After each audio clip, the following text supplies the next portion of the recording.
రామ్టాక్కి తిరిగి స్వాగతం. మరాఠీ గోబ్యాక్ తెలంగాణలో మరో ఉద్యమమట.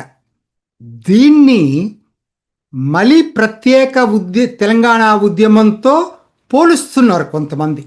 అసలు ఎక్కడి నుంచి ఎక్కడికి వెళ్తున్నాము? ఎందుకనంటే దీన్ని మొదలైంది ఒక చిన్న ఘటనతోటి. దాన్ని అడ్డం పెట్టుకొని ఒక రౌండ్ టేబుల్ సమావేశం, దానికి కొంతమంది మేధావులు హాజరు కావటం. అసలు నాకు అర్థం కావట్లేదు, ఎక్కడికి వెళ్తున్నాం మనం? తెలంగాణ సమాజం ఎక్కడికి దారితీస్తూ ఉంది? వెనక్కి వెళ్తుంది. మరాఠీ గోబ్యాక్ కాదు జరుగుతుంది, తెలంగాణ సమాజం గోబ్యాక్లో ఉంది. ఇప్పుడు పాత ఆలోచనలు, పాత చింతకాయ పచ్చడి భావాలు, వాటితోనే మరి సమాజం నడవాలంటే 21వ శతాబ్దంలో చాలా కష్టం. ఇదే జరిగితే మనకన్నా మిగతా రాష్ట్రాలు ముందంజలోకి వెళ్ళిపోతాయి. సహజం ఇది. ఎప్పుడో ముంబైలో శివసేన చేసినటువంటి యాజిటేషన్ గుర్తుకొస్తూ ఉంది. అసలు ఆ రౌండ్ టేబుల్కి ప్రొఫెసర్ హరగోపాల్ అటెండ్ కావటం ఏంటి? మరి ఏంటంటే అశాంతిని రెచ్చగొట్టడం. ఒక విధంగా ఏంటంటే అల్ట్రా లెఫ్ట్ ఐడియాలజీ అశాంతిని రెచ్చగొట్టడానికి ఇది ఒక చిరు ప్రయత్నంలాగా నాకు అనిపించింది. మీకు ప్రత్యక్షంగా కనపడదు, ఎందుకంటే సమాజంలో ఉన్న అశాంతిని వీళ్ళు ఉపయోగించుకొని దాన్ని రెచ్చగొడతారు. సరే, దానికి ఎవరు చిన్న కొంతమంది అటెండ్ అయ్యారంటే అర్థం. ప్రొఫెసర్లు అటెండ్ కావటం, రచయితలు అటెండ్ కావటం, ఇది నాకు ఇప్పటికీ అర్థం కావట్లా. చాలా ఇదిగా ఉంది. ఎందుకంటే అసలు జరిగింది ఏంటండి? జరిగింది ఒక చిన్న సంఘటన. అంటే జరిగింది అక్కడ పెద్ద తప్పు. ఘటన ఇద్దరు వ్యక్తుల మధ్య. ఎందుకు చిన్న అన్నానంటే ఇద్దరు వ్యక్తుల మధ్య జరిగిన ఘటన. సమాజం మధ్యలో జరగలేదు. మాట్లాడిన వ్యక్తి ఒక కులాన్ని దూషించడం అనేది ఖచ్చితంగా తప్పు, ముమ్మాటికి తప్పు. అది నేరం కూడా. నేరస్తులకి కులము, మతము, సమాజము ఉండదు, ప్రాంతం ఉండదు. అది మర్చిపోవద్దు. ఇదే మేధావులు మళ్ళీ ఇంకొక దగ్గరకు వచ్చేసరికి అదే కోట్ చేస్తారు. ఉగ్రవాదానికే కులం, మతం లేదంటున్నప్పుడు ఒక నేరస్తుడు వాడ వీధిని పోయే వాళ్ళలాగా ఏదేదో వాగేస్తే అతన్ని శిక్షించండి, అతని మీద కేసు పెట్టండి. అంతవరకు ఏమి? అసలు ఇద్దరు వ్యక్తుల మీద గొడవ. దీనికి సమాజాలు ఎందుకు తీసుకొచ్చారు? టీవీల్లో డిబేట్లు చూస్తున్నాను. ఎంత దారుణం అంటే టీవీలు యాంకర్స్ కూడా కనీసం విజ్ఞత ఉండదా? మరాఠీ సమాజం క్షమాపణ ఎందుకు చెప్పాలండి దీంట్లో? మరాఠీ కమ్యూనిటీగా సమాజ అధికారులు ఏమన్నా తప్పు చేశారా? ఎవడో ఒకడు దారుణంగా మాట్లాడితే వాడిని శిక్షించండి. దీంట్లో మరాఠీ సమాజం కూడా ఎందుకు మీరు ఏం చేశారు? మీరు చర్యలు ఏం చేయాలి? సమాజం ఎందుకు ఇన్వాల్వ్ చేయాలి అసలు టీవీ వాళ్ళు? దీంట్లో ఒక ఇద్దరు వ్యక్తుల మధ్య గొడవకి సమాజాన్ని ఎందుకు తీసుకొచ్చారు? మేధావులు తీసుకొస్తున్నారు, టీవీలు మాధ్యమాలు తీసుకొస్తున్నాయి. దీని వెనక ఇంకేమన్నా కారణం? నాకైతే తెలియట్లేదు. దీన్ని అడ్డం పెట్టుకొని ఒక సమాజం మొత్తాన్ని మరాఠీ అనేది ఒక కులం కాదు, మతం కూడా కాదు. కరెక్ట్ చెప్పాలంటే దాంట్లో హిందువులు ఉన్నారు, జైన్లు ఉన్నారు, రకరకాలు ఉన్నారు.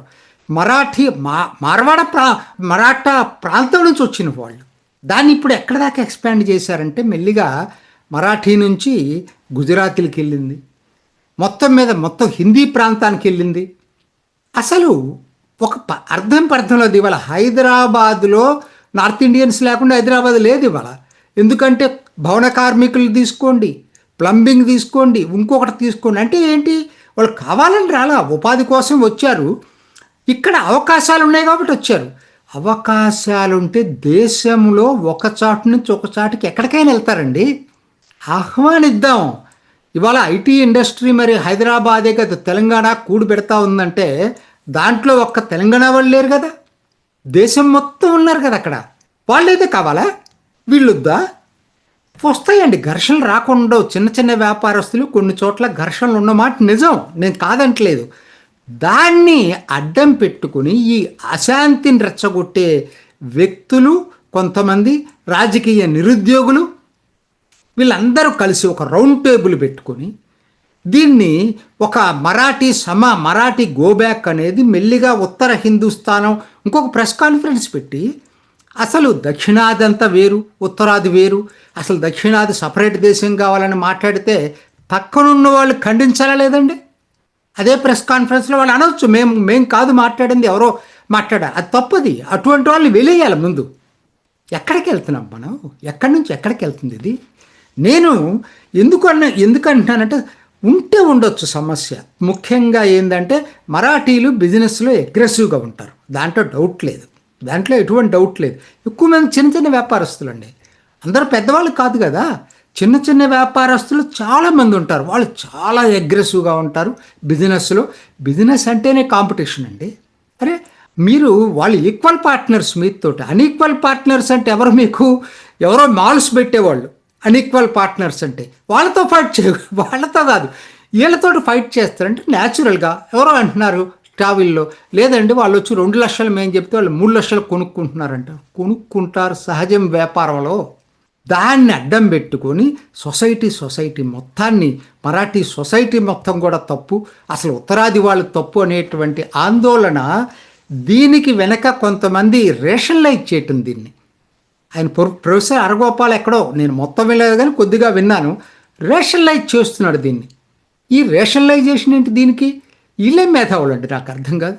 అసలు ఇది ఎందుకంటే గౌరవం ఉండేది ఆయన మీద. ఏంటిది ఈ పద్ధతి ఏంటి? ప్రత్యేక తెలంగాణ ఉద్యమంలో మాట్లాడారంటే దెర్ ఈజ్ సమ్ మీనింగ్ ఏంటి? చాలా ఉంది దాంట్లో. ప్రత్యేక తెలంగాణ ఉద్యమం అది ఒక దీనికోసం వచ్చింది. వాళ్ళు నీళ్లు నిధులు నియామకాలు అనే పేరుతోటి వచ్చినటువంటి ఉద్యమం అది. ఇవాళ మరాఠీ గోబ్యాక్ ఉద్యమం ఏం చెప్తా ఉంది నీకు?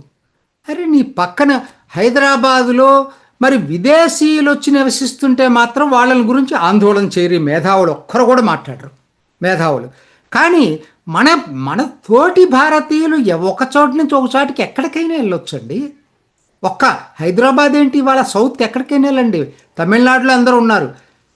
అసలు ఏంటి యాజిటేషన్ ఏంటి? ఒకరి మీద ఒకరు రెచ్చగొట్టుకోవటం ఏంటి? పానీపూరి అని కొంతమంది మాట్లాడుతున్నారు. తమిళనాడులో ప్రభావం ఇక్కడ కూడా కనపడతా ఉంది. దారుణం. ఇది మాత్రం దీన్ని మొగ్గలో తుంచేయాల్సిన బాధ్యత ప్రభుత్వానికి ఉందండి. నేను కొంతమంది చెప్పినట్టుగా నేను ఆ మాట చెప్పట్లా. దీంట్లో ఏదో రాజకీయ కుట్రతోటి కాంగ్రెస్, బీఆర్ఎస్, ఎంఐఎం కలిసినాయని నేను అన్నాను. అంటే ఆధారాలు లేకుండా మనం మాట్లాడకూడదు. ఇది చేసిన వాళ్ళల్లో కాంగ్రెస్ వాళ్ళు ఉన్నారు, బీజేపీ వాళ్ళు ఉన్నారు. ఎందుకు అనుకోకూడదు? ఎందుకంటే బీజేవైఎం ఆయన ఉన్నాడు, కాంగ్రెస్ ఆయన ఉన్నాడు, రవి కాంగ్రెస్, అరవింద్ బీజేవైఎంలో ఉన్నాడు. సో కాబట్టి వాళ్ళ అంత మాత్రం ఆ పార్టీలకు ఇది ఉందా అంటే లేకపోవచ్చు. నేను దాన్ని, కానీ ప్రభుత్వ వైఫల్యం ఉంది. ఇటువంటి సెన్సిటివ్ మ్యాటర్స్లో ప్రభుత్వం ప్రోయాక్టివ్గా యాక్ట్ చేయాలి. మరి నువ్వు ఫిలిం ఫెడరేషన్ నిర్మాతలకను వర్కర్స్కి గొడవ వస్తే యాక్ట్ చేసినప్పుడు ఇది అంతకన్నా ఇది అక్కడ డబ్బులు ఎక్కువ ఉండొచ్చు, ఇక్కడ అదిగా సమాజంలో చుచ్చు పెడుతున్నారు, అశాంతి రెచ్చగొడుతున్నారు, సమాజంలో ఒక వర్గానికి మధ్య తగాదలు పెడుతున్నారు. సో దీన్ని ఇమీడియట్గా ప్రభుత్వం ప్రోయాక్టివ్గా ఉండి దాన్ని ఇచ్చేయాలి. లేకపోతే జరిగేది ఏంటండి? తెలంగాణ సమాజం వెనకబడిపోద్ది. ప్రత్యేక తెలంగాణ తీసుకొచ్చింది, మరి అందరూ సంతోషించాలి. పర్ క్యాపిటల్ ఇన్కమ్ చాలా రాష్ట్రాల కన్నా తెలంగాణ ముందంజలో ఉంది. ఇదే ధోరణులు కనుక కంటిన్యూ అయ్యేటట్టయితే చాలా ప్రమాదాలు ముందు ప్రమాదాలు ఎదుర్కోవాల్సి వస్తుంది. తెలంగాణ ఈ ఇమేజ్ దేశం మొత్తం పాకూడదు. మేము 85% స్థానికులకు ఇవ్వాలంటే చిన్న చిన్న షాపుల్లో స్థానికులను కాక ఎవరిని పెట్టుకుంటారంటే వాళ్ళు. అంటే సమస్య అసలు లేదని నేను అన్నాను. ఉంటే ఉండొచ్చు, చిన్న వ్యాపారస్తులకి, స్వర్ణకారులకి, చిన్న వాళ్ళకి సమస్యలు ఉన్నాయి. ప్రభుత్వం కూర్చోబెట్టి ప్రోయాక్టివ్గా వీళ్ళని కూర్చోబెట్టి మాట్లాడండి. కాకపోతే ప్రభుత్వం చేయాల్సిన పని ఏంటంటే దీన్ని అడ్డం పెట్టుకొని అశాంతిని రెచ్చగొట్టే శక్తులను వేరు చేయాల్సిన బాధ్యత కూడా ప్రభుత్వానికి ఉంది. ఎందుకంటే వాళ్ళ దగ్గర ఇంటెలిజెన్స్ రిపోర్ట్స్ వాళ్ళకు ఉంటాయి, మనందరి దగ్గర ఉండవు కదా, ప్రభుత్వం దగ్గరే ఉంటాయి. సో ఏది ఏమైనా కూడా ఇది నా దృష్టిలో మరాఠీ గోబ్యాక్ ఉద్యమం కాదు, తెలంగాణ సమాజం గోబ్యాక్ ఉద్యమం కింద చూడాల్సి వస్తుంది. ఇప్పటికైనా ఇది మానుకొని 21వ శతాబ్దపు ఆలోచనలతోటి అవకాశాల్ని అందిపుచ్చుకొని ముందుకెళ్ళటానికి అందరం కలిసి భుజం కలిపి నడుద్దాం, ఐక్యంగా నడుద్దాం.